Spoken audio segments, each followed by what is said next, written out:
Samajwadi party के भी 7 vote मिले और 20 वोट। ये देखिए, ये हम तस्वीर आपको इस वक्त दिखा रहे हैं। ये सभी कैंडिडेट जो थे, जो जीत कर आए हैं, उनको माला पहनाकर उनका स्वागत मुख्यमंत्री योगी आदित्यनाथ कर रहे हैं।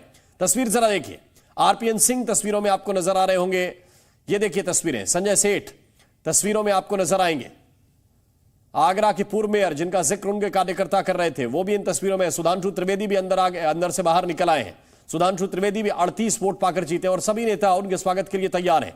तस्वीरें देख सकते हैं आप। सुरेश खन्ना है, जितिन प्रसाद हैं, भूपेन्द्र चौधरी हैं, केशव प्रसाद मौर्य हैं और सब माला पहनाकर जो विजयी हुए प्रत्याशी हैं, जो अब राज्यसभा में जाएंगे, उनको माला पहनाकर उनका स्वागत किया जा रहा है। काफी देर से यहां पे इंतजार हो रहा है। सभी नेता, वरिष्ठ नेता पार्टी के यहां पर इंतजार कर रहे हैं, विधायक इंतजार कर रहे हैं कि जैसे ही ऐलान होगा, ऐलान के बाद सभी जीते हुए प्रत्याशी बाहर निकल कर आएंगे।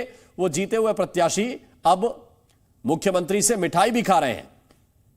योगी आदित्यनाथ सारे विजयी कैंडिडेट्स को मिठाई भी खिला रहे हैं। ये देखिए तस्वीर इस वक्त आपको दिखा रहे हैं और ये तस्वीरें काफी महत्वपूर्ण है इस वक्त, क्योंकि ये अभी अभी जीतकर बाहर आए हैं और अब कुछ देर के बाद ये परिसर से बाहर आएंगे जहां पर कार्यकर्ता इनका इंतजार कर रहे हैं। नीतीश वहां पर मौजूद है, सीधे उनकी तरफ एक बार हम फिर से चलते हैं। नीतीश, अंदर की तस्वीरें हम दिखा रहे हैं दर्शकों को। यहां पर योगी आदित्यनाथ सभी जीते हुए प्रत्याशियों को मिठाई खिलाकर उन्हें बधाई दे रहे हैं।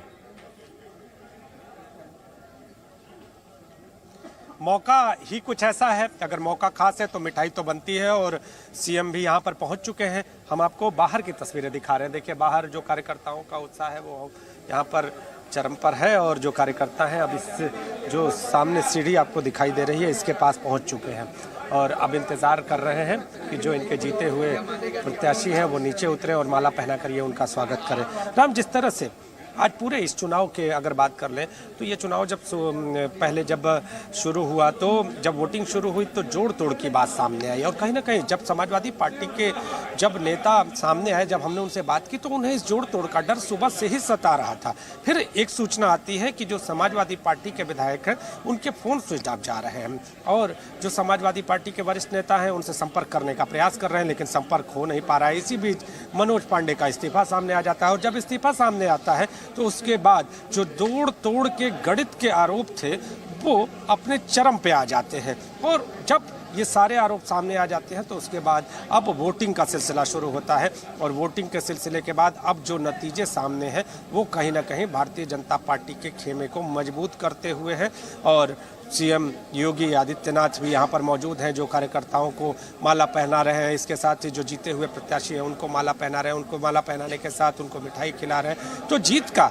कहा जाता है कि जो मुखिया होता है, अगर मुखिया का ये एक तरह से कर्तव्य भी है कि वो जब अपने नीचे के जो सारे के सारे जीत के जो मुख्य लोग होते हैं उनको एक तरह से उनका स्वागत करे जीत के बाद। तो मुख्यमंत्री योगी आदित्यनाथ आज उसी भूमिका में है। ये बड़ी जीत है क्योंकि आने वाले लोकसभा 2024 के प्री एग्जाम के तौर पर इसे लिया जा रहा था और भारतीय जनता पार्टी ने इस प्री एग्जाम को बड़ी ही आसानी से, बड़े ही आराम से जीत कर दिखाया है। हालांकि समाजवादी पार्टी अपने दावे तमाम कर रही है, लेकिन इन दावों के बीच भारतीय जनता पार्टी की ये सफल जीत मानी जा रही है। बिल्कुल नीतीश, बहुत बहुत शुक्रिया, बहुत बहुत धन्यवाद आपका इस पूरे अपडेट के लिए, इस पूरी जानकारी को विस्तार से बताने के लिए। लेकिन देखिए जरा अंदर की तस्वीरें, और ये तस्वीरें काफी महत्वपूर्ण हैं क्योंकि अब सभी कैंडिडेट बाहर आ गए हैं। मुख्यमंत्री योगी आदित्यनाथ को भी जवाब में जो सभी कैंडिडेट्स हैं उन्होंने माला पहनाकर बधाई दी कि असली बधाई के पात्र तो आप हैं, क्योंकि ये जो 8वीं सीट थी जिस पर संजय सेठ जीते हैं, 7 विधायक समाजवादी पार्टी के जिन्होंने क्रॉस वोटिंग की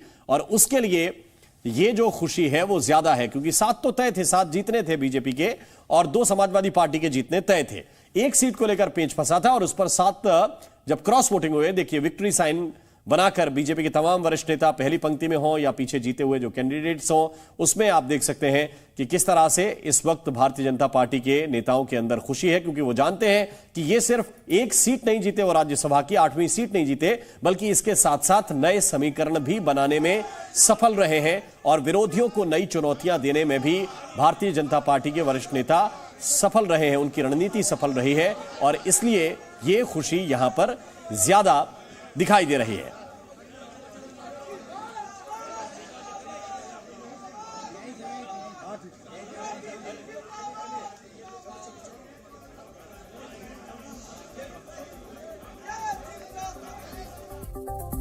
और अब बात करते हैं हिमाचल प्रदेश